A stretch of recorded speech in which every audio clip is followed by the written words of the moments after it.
राज्यात लवकरच मुंबई महानगरपालिकेसहित राज्यातील अनेक महानगरपालिका निवडणुका होणार आहेत।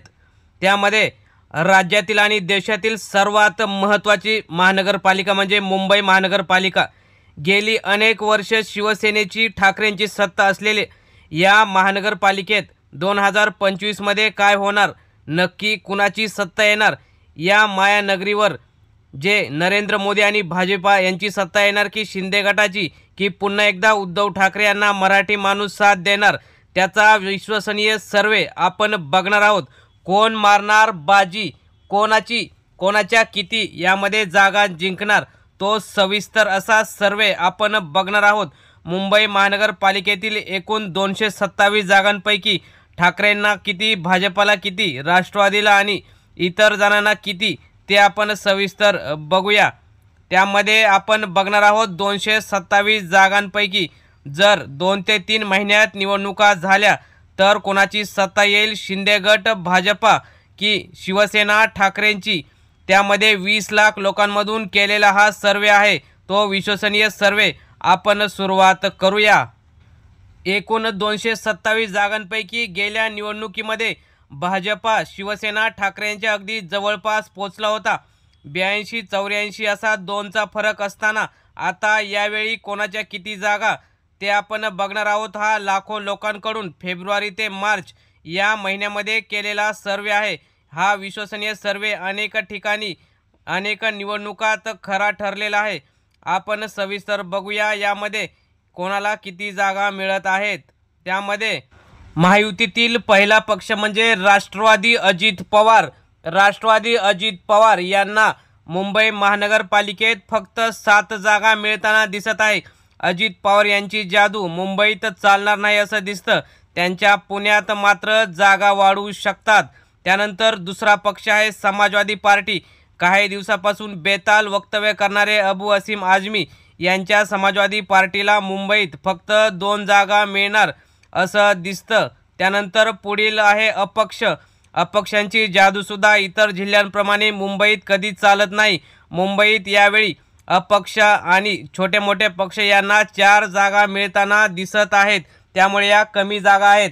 त्यानंतर पुढील पक्ष आहे शिंदे गटाला एवढी मेहनत करून आणि एवढे पक्ष नेते फोडून सुद्धा 28 जागांच्या पुढे एकनाथ शिंदे जाताना दिसत नाही, त्यामुळे त्यांची हार सपशेल झालेली दिसत आहे।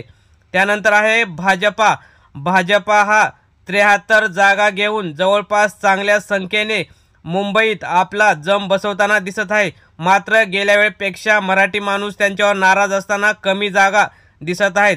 त्यानंतर आहे राष्ट्रवादी शरद पवार यांना सुद्धा 7 जागा मिळताना दिसत आहेत। अजित पवार यांच्याप्रमाणेच शरद पवार यांच्या राष्ट्रवादीला 7 जागा मिळताना दिसत आहेत।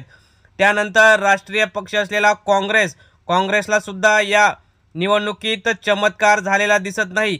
फक्त 29 जागांवर राहुल गांधी यांच्या काँग्रेसला समाधान मानावं लागताना दिसत आहे।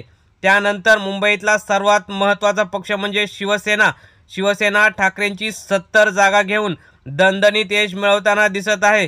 त्यानंतर ज्या शिवसेनेला मराठी माणसाने मुंबईत वाढवले त्यांनी 70 जागा दिल्याचं दिसत आहे, त्यामुळे अजून त्यांच्या आणि इतर पक्षाचे मिळून सत्ता येणार का आपण पुढे बघूया।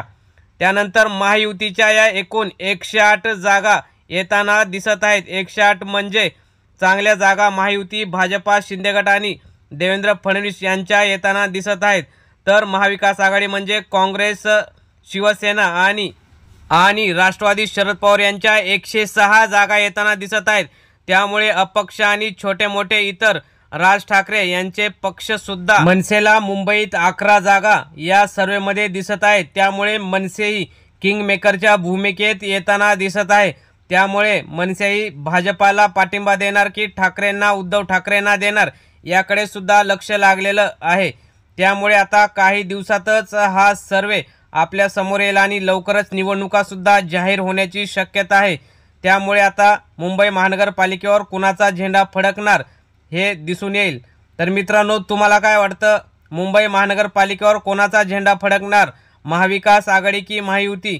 उद्धव ठाकरेंच्या किती जागा मुंबईत येतील किंवा भाजपाच्या शिंदेंच्या कोणाच्या जागा येतील? आपण सुद्धा आपला जो अंदाज आहे तो कमेंटमध्ये व्यक्त करा. धन्यवाद. जय हिंद, जय महाराष्ट्र.